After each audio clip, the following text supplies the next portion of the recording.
You're not tired, you're not bored, but someone nearby yawns, and suddenly you're yawning too. What just happened? It's called contagious yawning, and it's your brain's way of saying, I feel you. Scientists believe it's linked to empathy.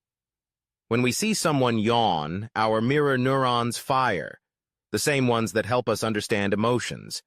So technically, the next time you yawn after someone else, you're not being rude, you're just emotionally connected.